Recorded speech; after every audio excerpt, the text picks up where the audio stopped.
मणिपुर में सभी जिलों के डिस्ट्रिक्ट मजिस्ट्रेट को देखते ही गोली मारने के आदेश क्यों दिए गए हैं और किनको देखते ही ये गोली मारने के आदेश दिए गए हैं? मणिपुर आखिर चर्चा में क्यों आ गया है? और सबसे बड़ी बात, वहां पर मेन मुद्दा आज की डेट में है क्या? क्या ये कोई नया मुद्दा है या फिर ये पुराना ही मुद्दा है? अब बेसिकली ये है कि एक पक्ष जो नागा और कुकी लोग हैं, वो 90% एरिया, जो 90% एरिया है मणिपुर का, जो कि हिल्स है, हिली एरिया है, वहां पर रहते हैं। और बाकी की 53% या आप कह लीजिए कि वहां की 60% पॉपुलेशन बाकी के एरिया में रहती है, जिसमें से 53% मैती कम्युनिटी है। मैती कम्युनिटी काफी समय से ट्राइबल स्टेटस की मांग कर रही है, मगर उन्हें नहीं मिल रहा। वहीं दूसरी ओर ट्राइबल्स ये कह रहे हैं कि अगर ऐसा किया गया तो उससे उनको तो नुकसान होगा ही होगा, मगर दूसरी बात, मैती कम्युनिटी को भी ये नहीं मिलना चाहिए। तो दोनों पक्ष एक दूसरे के आमने सामने आकर खड़े हो गए हैं। और हमारी सभी से ये अपील है कि कोई भी मुद्दा हो, इस दुनिया में बड़ी बड़ी जंग हुई है, ये तो बहुत छोटी सी बात है, बड़ी बड़ी जंग हुई है, मगर आखिर में जो हल निकला है वो आमने सामने एक दूसरे के साथ बैठकर प्यार से ही हल निकला है। हर मुद्दे का कोई ना कोई हल होता है, शांति से इसका भी हल हो सकता है। जय हिंद दोस्तों, आपने सुना होगा कि मणिपुर में इन दिनों सभी डिस्ट्रिक्ट मजिस्ट्रेट्स को ऑर्डर दे दिया गया है शूट एट साइट का, यानी किसी भी दंगाई को, गलत व्यक्ति को देखा जाए तो उसे देखते ही गोली मार दी जाए।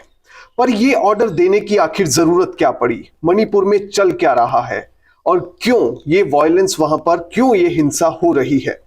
दरअसल ये हिंसा भड़की 3 तारीख को, 3 मई को, और उसके बाद वहां पर आर्मी बुलानी पड़ी और स्टेट की पुलिस के साथ साथ रैपिड एक्शन फोर्स और सारी जितना अमला था सुरक्षा का, वो इस समय पूरी तरह से तैनात है।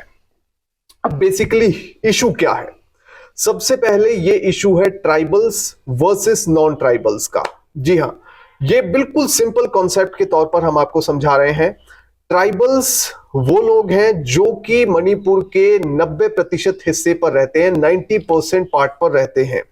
मणिपुर में बेसिकली आप नॉर्थ चले जाइए, वेस्ट चले जाइए, साउथ चले जाइए, तो सारा हिस्सा, 90% हिस्सा मैं बता रहा हूं कि वो घिरा हुआ है हिल्स से, हिली एरियाज से, और वहां पर ये ट्राइबल कम्युनिटीज रहती हैं। ट्राइबल कम्युनिटीज जैसे नागा और कुकी, ये 90% हिस्से पर रहती हैं, जबकि इनकी जो पॉपुलेशन है वो है 10%, 10% पॉपुलेशन, यानी कि 90% हिस्से पर मणिपुर में 10% पॉपुलेशन ट्राइबल्स की रहती है।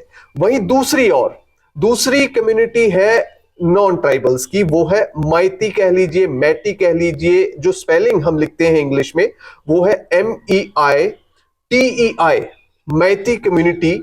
वो इस समय ट्राइबल कम्युनिटी में नहीं आती है, मगर वो ट्राइबल स्टेटस की डिमांड कर रही है, मांग कर रही है।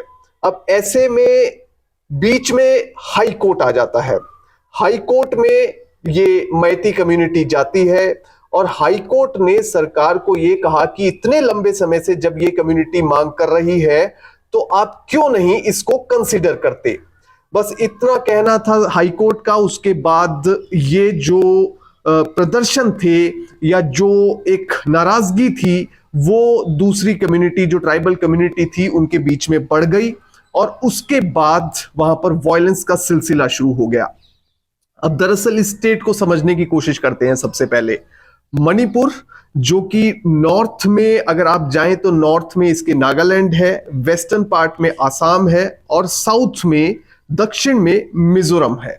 तो ये बॉर्डर लगता है जो इसका, ये 3 स्टेट्स के साथ लगता है।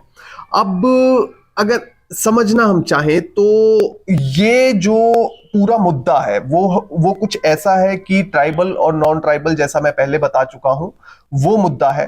अब अगर मैती के बारे में बात करें, 90% पॉपुलेशन, 90% हिस्सा जो है मणिपुर का, वहां पर 10% पॉपुलेशन रहती है ट्राइबल्स की। अगर नॉन ट्राइबल मैती कम्युनिटी की बात करें तो उसकी जो पॉपुलेशन है वो है 53%, 53%। ये 53% पॉपुलेशन रहती है 10% हिस्से पे, मणिपुर के 10% हिस्से पे। आपको यकीन नहीं आएगा मगर ऐसा ही है। अब मैती जो है वो चाहती है कि हमें ट्राइबल स्टेटस मिल जाए और इसके लिए ये आज की डिमांड नहीं है, ये साल 2013 से डिमांड चल रही है। उसके बाद ये हाई कोर्ट भी गए और हाई कोर्ट ने इसमें अपनी इसमें गवर्नमेंट को कहा कि आप क्यों नहीं इसको कंसीडर करते। अब मैती जो है वो काफी समय से ये डिमांड कर रही थी। हाई कोर्ट में जाने के बाद अब हुआ क्या, लेटेस्ट क्या हुआ, ये इम्फाल और एक जगह है चूड़ा चांदपुर, वहां पर प्रदर्शन हुए और आग भड़की कहां से। दरअसल all tribal student union Manipur, इन्होंने प्रदर्शन किया चूड़ा चांदपुर में, बहुत बड़ा प्रोटेस्ट हुआ। उस प्रोटेस्ट में जो है काफी नाराजगी जाहिर की गई और वहां पर बहुत बड़ी संख्या में लोग इकट्ठा हुए।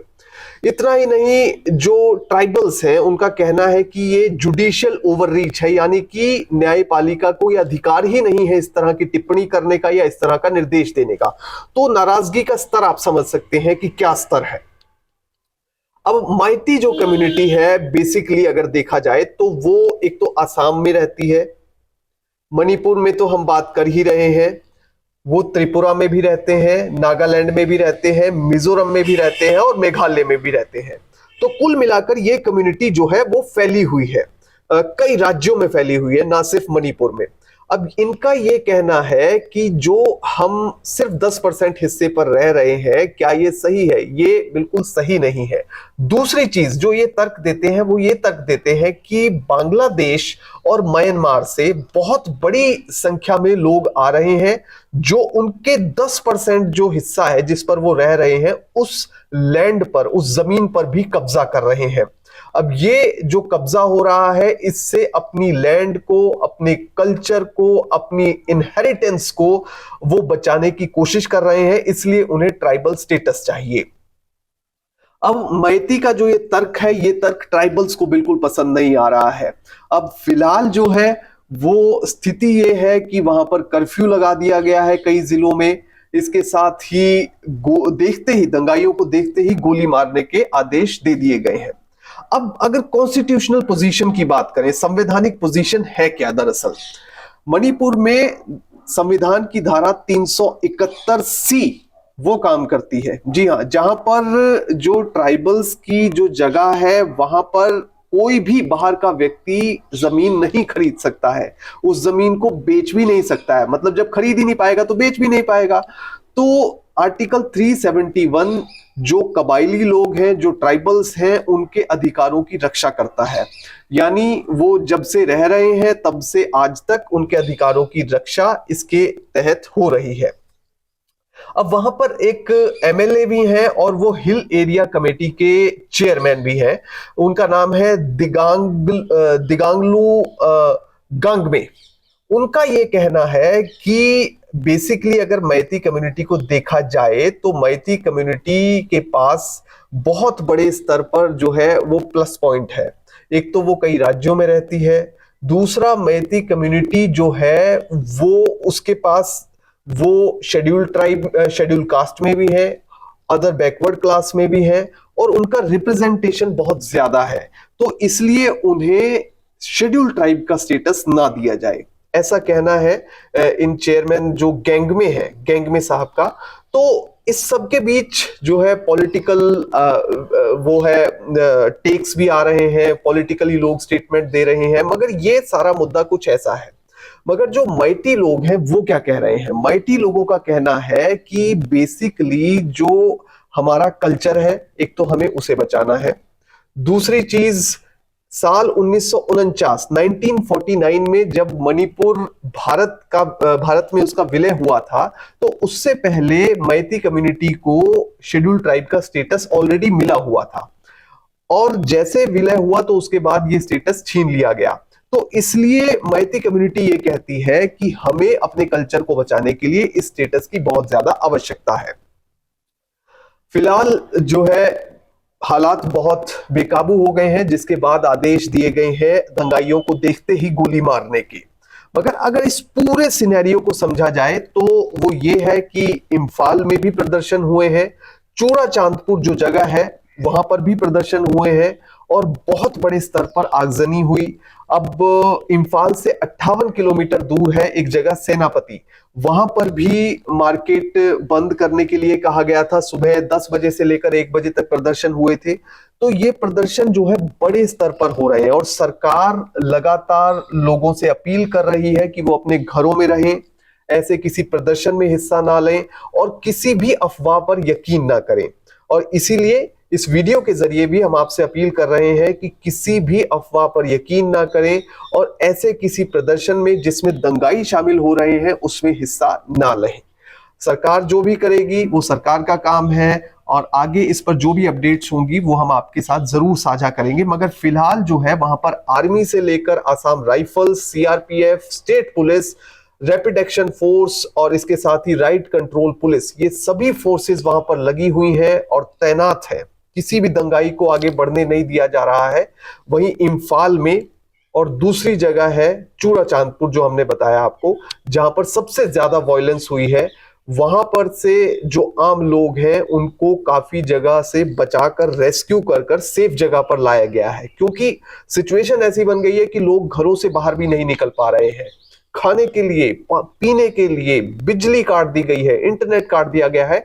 तो आप समझ सकते हैं कि आपने खाना खाना है, शाम को खाना है, कितने दिन आप भूखे रह जाएंगे। तो ऐसे लोगों को खाना देने के लिए भी जो है उनको एक रेस्क्यू करवाकर एक अच्छी जगह ले जाया गया है जहां पर उनका ध्यान रखा जा रहा है। फिलहाल आप सबसे यही अपील है कि इसको लेकर, इस मुद्दे को लेकर अफवाहें ना उड़ाएं, पहली बात। और ये जो वीडियो बनाया गया है वो आपको शिक्षित करने के लिए, एजुकेट करने के लिए बनाया गया है, इसलिए इस वीडियो को सुने, दोनों पक्षों को समझें। दोनों की डिमांड्स जायज हो सकती हैं मगर उनका एक हल भी हो सकता है। तो उस हल को निकालने के लिए दोनों पक्षों को भी आगे आना चाहिए और इसके साथ ही दोनों पक्षों से भी हमारी यही अपील है कि इस प्रकार की हिंसा से बचा जाए। जय हिंद।